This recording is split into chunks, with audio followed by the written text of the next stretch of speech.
There are many things in life considered necessary.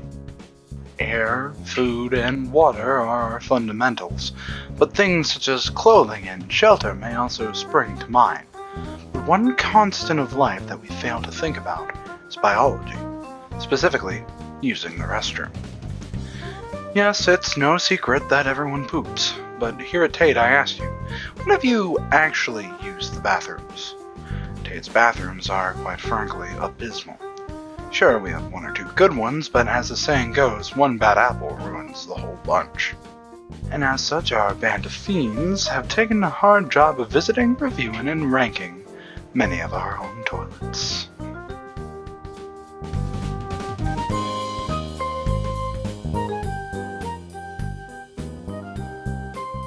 Speaking of our great school, why don't we start with the Tate building itself?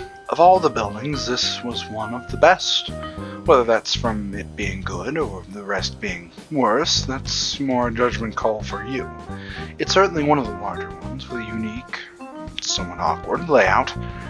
Immediately after opening the door, you're greeted by a wall, which the rest of the bathroom is patiently waiting behind. Despite the Tate building being one of the most populated throughout the day, it's actually fairly clean, a nice surprise while we were filming. Overall, this is a lovely latrine. Now, the library bathroom can be best described as, strangely, peaceful.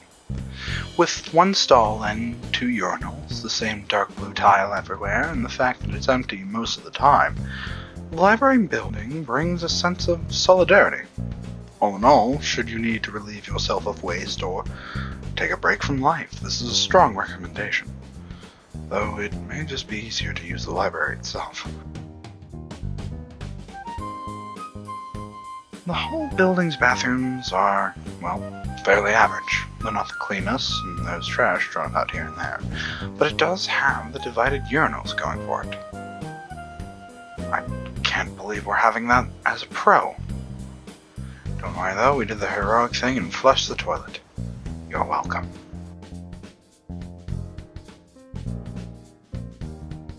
The cafeteria bathroom is a different beast entirely. Its problems aren't so much due to the bathroom itself, but more so the circumstances of its usage. During lunch, the cafeteria is filled with people cutting up, so it's hard to even use the bathroom. Not to mention it's poorly lit and it just smells more than others. It's a bad combination. The strangest thing about the strange building's bathrooms is why they've used it in two locations. Yes, as many of my fellow bathroom buddies have no doubt noticed, the Strange and Pierce buildings are near identical. Of course, the design itself isn't terrible, but it's the crowds and circumstances that turn these two bathrooms to bottom picks. With unseparated urinals, the dirtiness of Pierce, and the broken parts of Strange, these two really disappoint. I'm fairly certain the bathrooms would be cleaner if someone would stop stealing the soap dispenser. A wood plank for no reason. Now, the Lipscomb building feels as if someone hit their head while designing it. I'm sure they had well-meaning intentions, but the place is a bit of a mess. Nothing, in this bathroom at least, makes any sense. Take the mirrors, for example. They hang with a slight overhead angle for some reason. There's also the lack of door, or the fact that the urinal dividers are just a tad bit too small. Overall, it just feels confused and bad.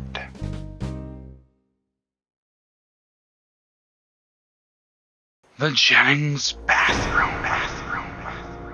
The inspiration for this whole documentary. Before we begin, I would like to state that I physically do not represent every student. I'm rather larger and a little bit taller.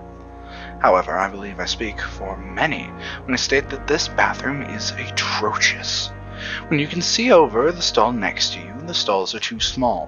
When you have to sidestep to get in and out, the stalls are too small. When the toilet itself feels like it's a foot above the ground, the stalls are too small.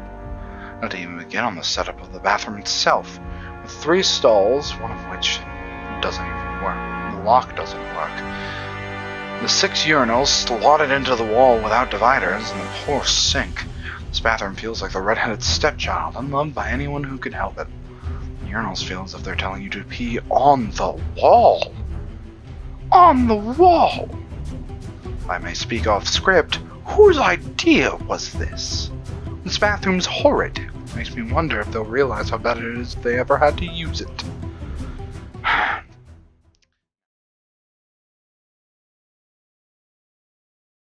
Now, allow 3 high school boys to tell you their tier list of our bathrooms. In our own expert opinions, the ranking goes.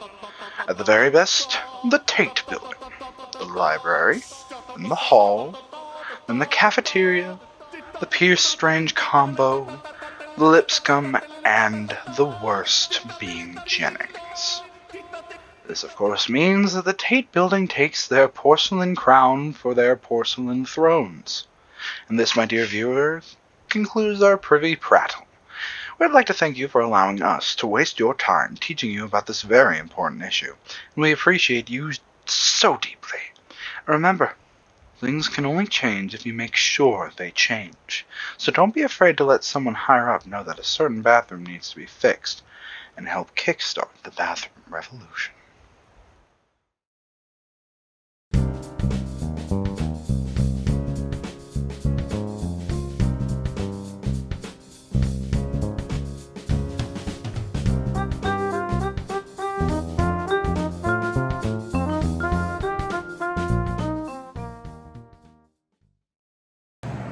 Orange fat man.